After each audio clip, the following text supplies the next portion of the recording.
Do you want to learn how to make a picture out of leaves in just a few simple steps? Today I take you through a step-by-step process on how to make a leaf picture. The process is fun, relaxing and super rewarding, and it leaves you with a beautiful picture to give to family, friends or keep for yourself.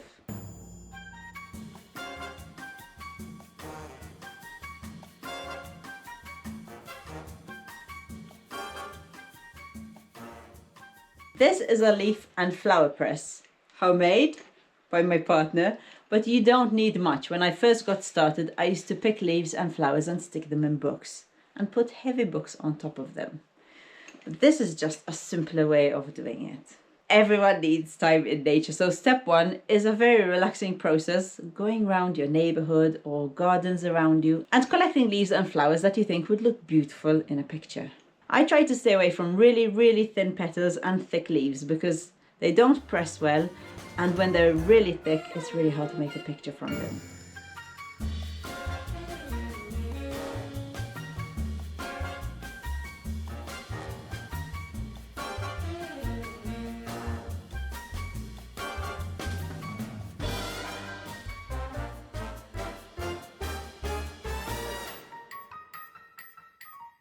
For my dividers, we eat a lot of cereal, so I use cereal boxes.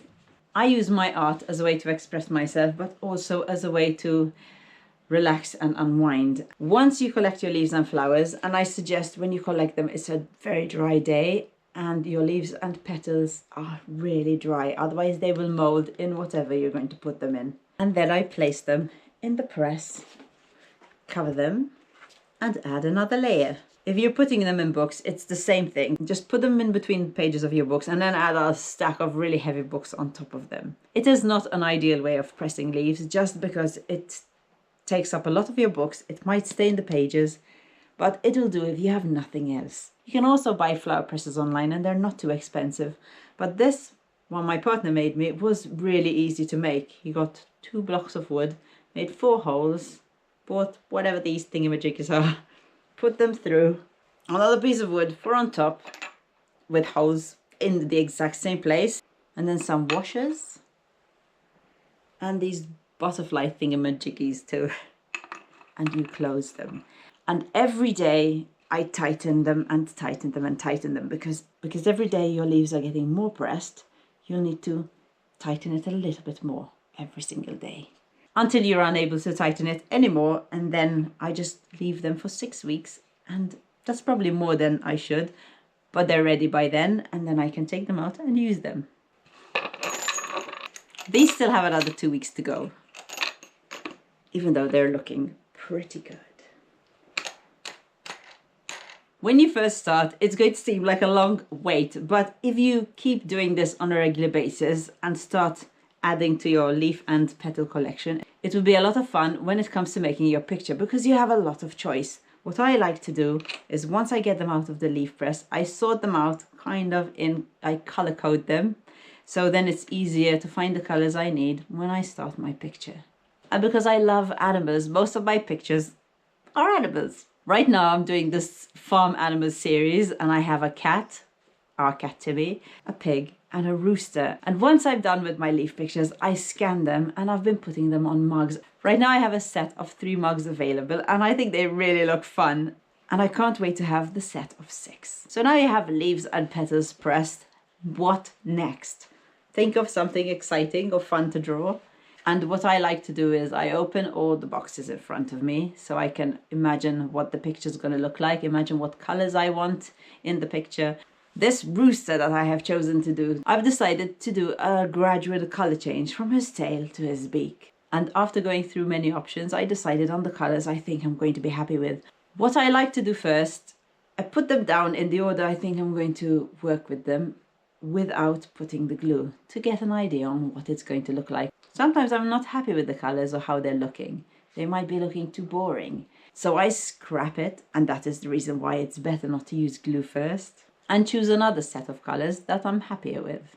I use my leaves as an artist would use their paints. So once I decide on the colors, I put them on a piece of cardboard and I put them in order of color and shade. And once I've drawn the outline of my animal or whatever picture you're going to draw, I look at it and think, what size leaves do I need to use first? And this is how I start. Any features that you think will be hard to do at the end of the picture, I do them first. So if there's any points like the beak, I would do first. Like for example, the tail of this rooster, the beak, the crest, all these are going to be hard if you leave them for the end. So I like to start with them first, find leaves that have a point that matches with your picture and do those first, because then you're just going to be adding leaves on top of it and it will cover up the rest of the leaf. And then just go with it. Just relax. Enjoy what you're doing. Sometimes this process can take a while. I love using natural materials for my art, and it's a fun project. It looks beautiful and it's a really cheap hobby to have, because all you need is the paper that you're going to draw it on and the glue.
I love when I see it all coming together, and I really get excited to see the final product. And that is it. It's just so easy. Let me know what you think. Did you enjoy it? Do you think it's a hobby that you could pick up? Are you doing something similar already? And if you are going to make one, what do you think your first picture is going to be?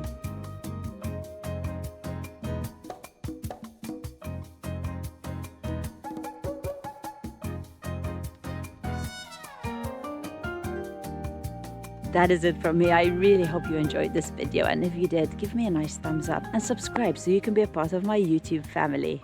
And don't forget, keep exploring and keep learning and keep playing. No matter how old you are, your inner child is there somewhere. Find it. Thank you for watching, and I'll see you in my next video. Oh, and if you enjoyed this one, why not watch this one next?